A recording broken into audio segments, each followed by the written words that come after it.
Welcome.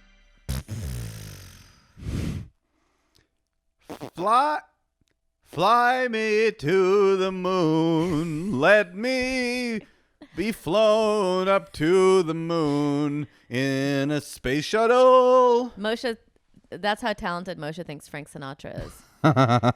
Chicago is my kind of town. Well, we've been getting into a debate because we watched the Frank Sinatra documentary, and Moshe's Great like, doc. I don't understand what he did. He's a good picker of songs. No, all I'm saying is that it was a great documentary about an unbelievably interesting, amazing life, and hovering above the documentary like a specter the whole time. You're like, but this music is bad, right? We can all kind of admit that. Well, not only that, I don't mind them. I don't love the music. I don't even like the music, but I have been liking it recently since we watched the documentary. I've been playing it because there's so much construction going on next door. It seems to drown it out. I like those kind of big band. Ba-da-ba. Yeah, We but- got a sassy broad with a big old bum. I want to put my cock right next to her thumb. I want to have her in my bed. The thing that you keep saying, which is a great point, probably a point made constantly throughout the ages, is he didn't write any of the songs. Well, I mean, listen, I'm overstating. I don't actually think Frank Sinatra's bad. I think it is listenable, and he's an impassioned singer. But I've never been that into any artist where they're like, this amazing artist. And then you're like, who wrote not one word of his discography. I'm like, oh, so what? Like, what am I learning about you? What does that mean from you? I don't know. I think what it really means is that I'm more worshipful of language than I am of like singing ability. I mean, I think it's impressive when you can sing well, but you don't become great unless you're the person that made the song. That's just not true. For me. Okay. Well, who else is great? Like Judy Garland, Liza Minnelli, Bad. Dusty Springfield. Springfield? I don't know, just like people who are like these great. Hold on a second. I was just Your four listening to her greats today. are Frank Sinatra, Liza Minnelli. I like female singers. I do too. And, obviously my first choice of music is folk, and that's always written by them. Obviously, your first choice would be folk. No, I'm saying if there was one type of music that I had to listen to only, it would probably be like some kind of 70s folk music, just because like female singers. I just love that kind of thing. It speaks to me. Because they're singers and they're songwriters. But I will tell you, people like my dad, Italian car dealers who are retired in Florida, when they hear Frank Sinatra singing, it reminds them of their they don't have introspective thoughts probably, but they have. I mean, look, he was a legend. I'm not saying he's not a legend. I think it's like, I love the documentary, What a Life, but I'm kind of like, okay. There's plenty more artists, I think, that did not write their songs. But I hear you. It's always more effective. Who are the great artists? I guess a lot of R&B, like I guess Aretha Franklin didn't write her own songs, right? I think that's right.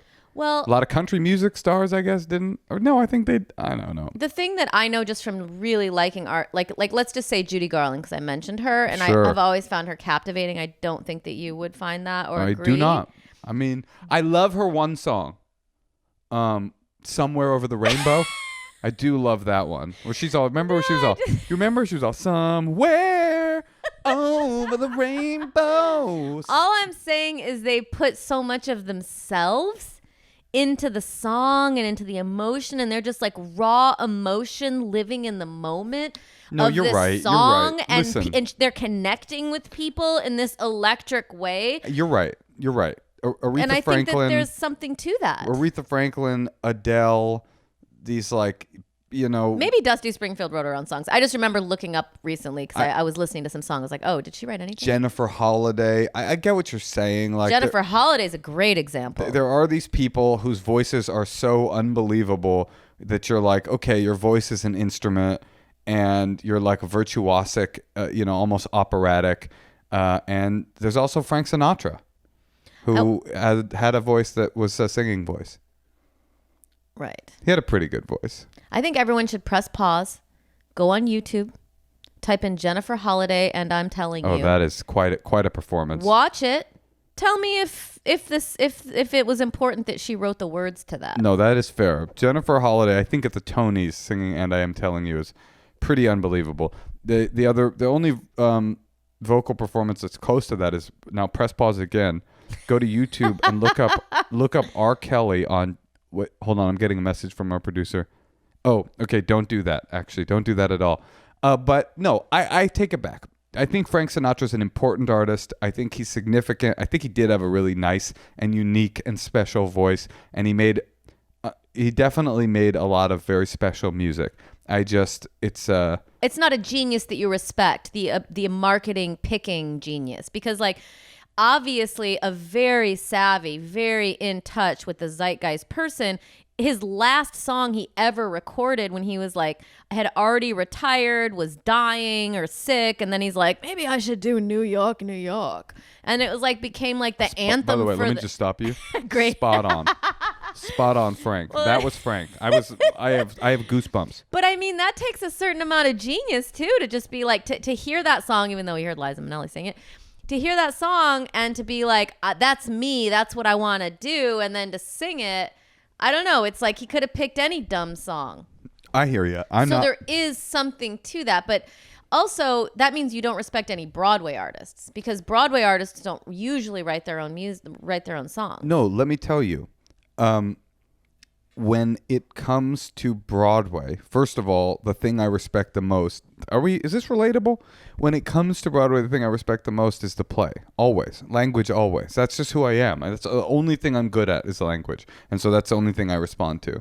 But then secondly, when there's a great like performer on Broadway, like Jennifer Holliday or, Patti LuPone or one of these kinds of people, they're doing virtuosic double duty, which is acting and singing at the same time, which I think is, that to me is very impressive. I would like to also add, would you like to... Frank Sinatra was one of the great actors of all time. Would you like to see 80-year-old songwriting duo Candor and Ebb singing New York, New York? Okay, fine.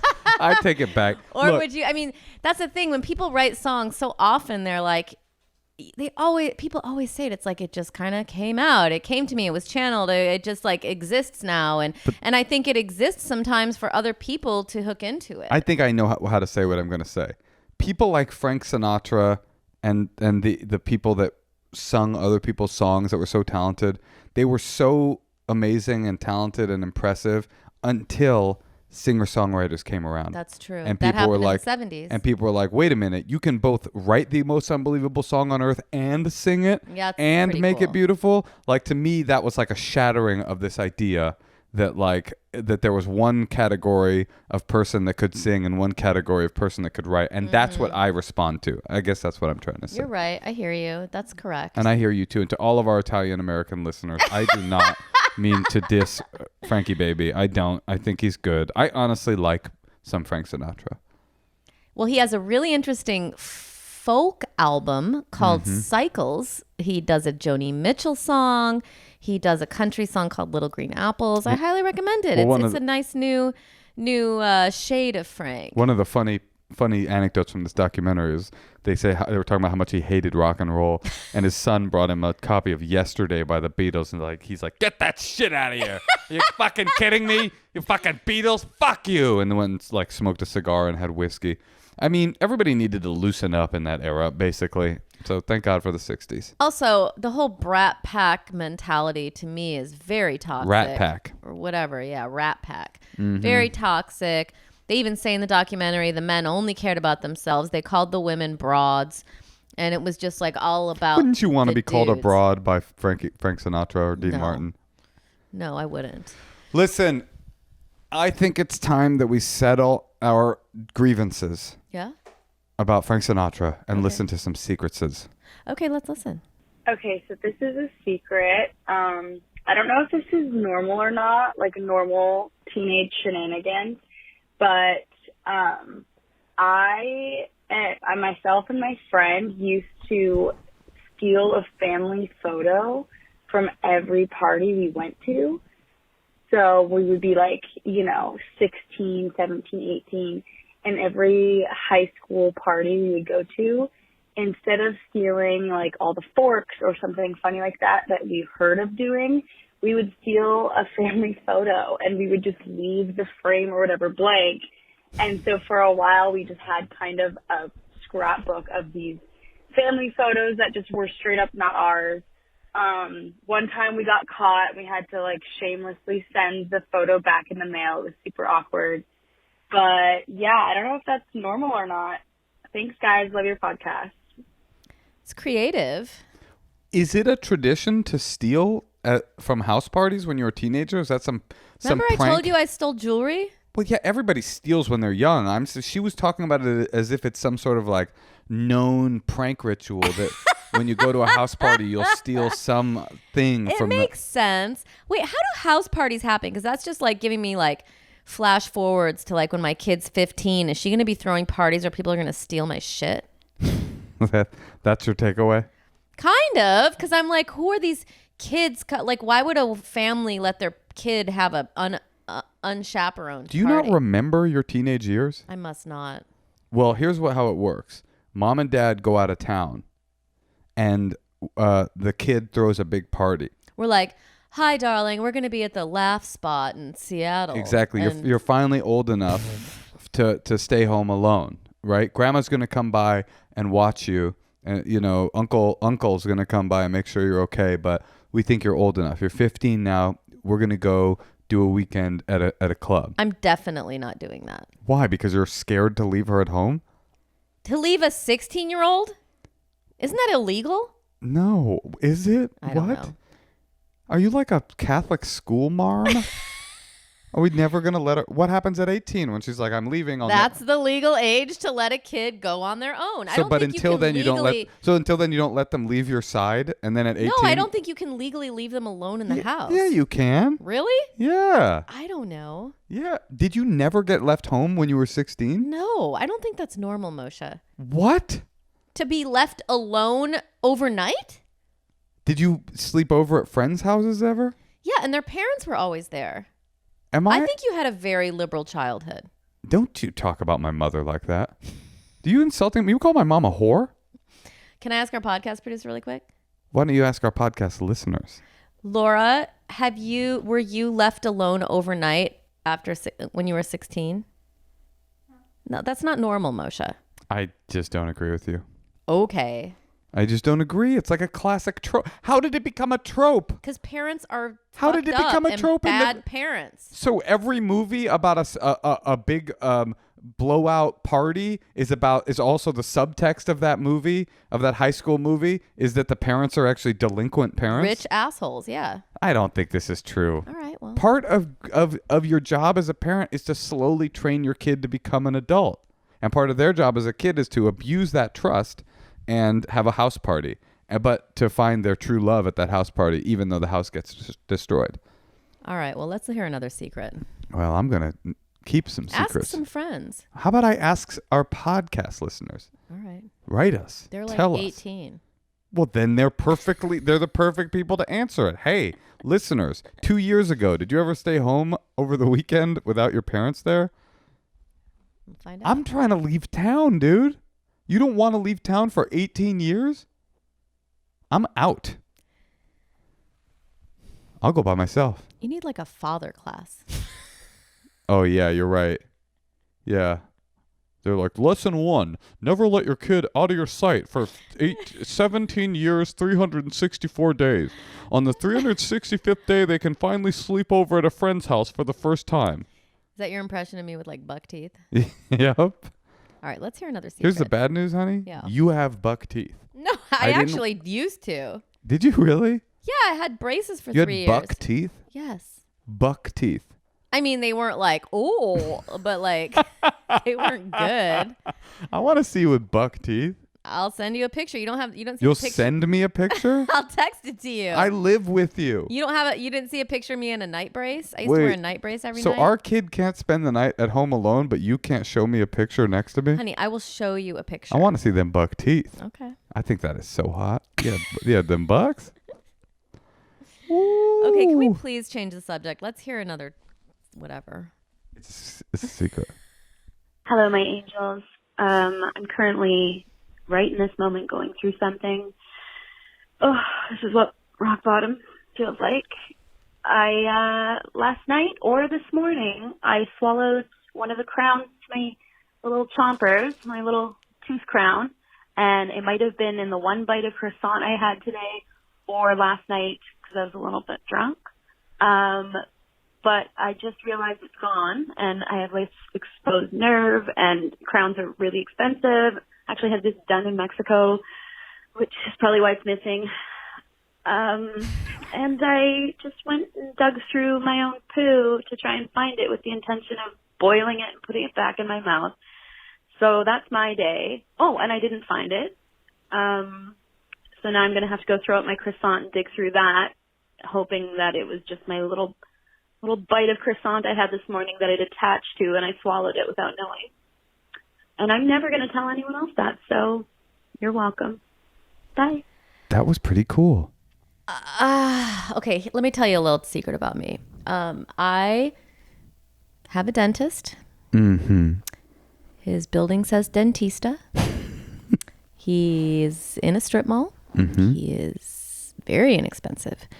And I think, but he's very good. And Moshe makes fun of me. We've already talked about it on this podcast, but all I'm saying is you got to find a good, inexpensive dentist. There are people out there. Like I remember my dentist when I met him when I was poor and I walked into this Dentista because I didn't have insurance and I only had like $50. And he makes the rounds at various dentistas for like part of his training. So he actually has like a nice office somewhere else, but he needs to go to these like lower income places in order to like, I don't know, maybe he just does it because he's nice. But you can find very good dentists at like these kind of like more cheap places. So I just think like, I don't know that I would have been able to dig through my shit for the crown.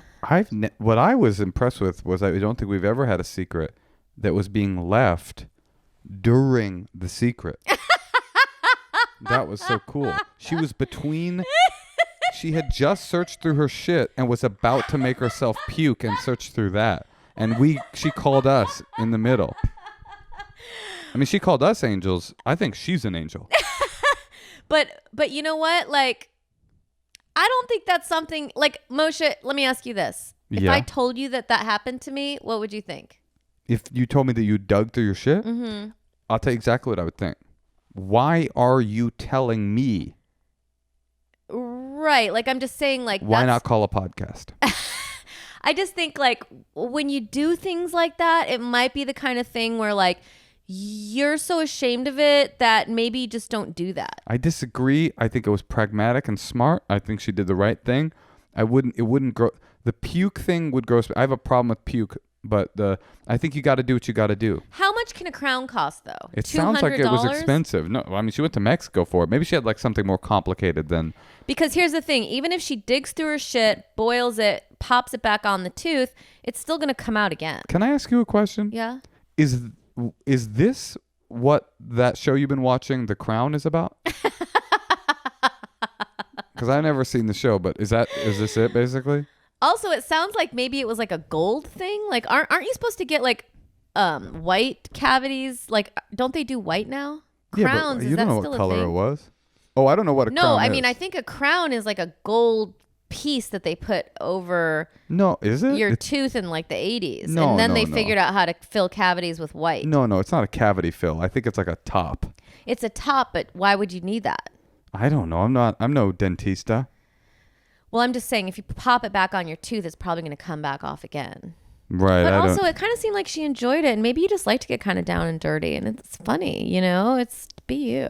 Yeah, you know what, Angel? I've done gross things. And I've done weird things. Oh, really? And, you know, I think it makes me who you I am. did do something gross. I remember. Because you know you what? had those buck teeth. Here's what I like about Angie. Is that her name? I don't know. If she was like Gwyneth Paltrow, she would never have to stoop to like digging through her stool to like, you know, your fingers get dirty. You're like, it's like this pathetic thing, but it's, you know what? Like, I think it's cool to like not be a rich person and to like, it builds integrity. It's true. Moshe, No, I mean, I didn't know where you were going. Spoiled person, and I was surprised when you got there. Some person whose parents always take care of them. Like, there's a lot of people who aren't like that, who you can't just be like, Daddy, can you please get me back to the dentist? I just think it's, Mumsy, my crown fell off. I think it's like, you do what you can do. And I think that's a very important way to live and not feel bad that you have to live that way. I mean, I don't think she felt bad. She was just calling a podcast. Well, she did say she was... never going to tell anybody. No, she said that this was rock bottom. Oh, rock bottom. That's true. I agree with you.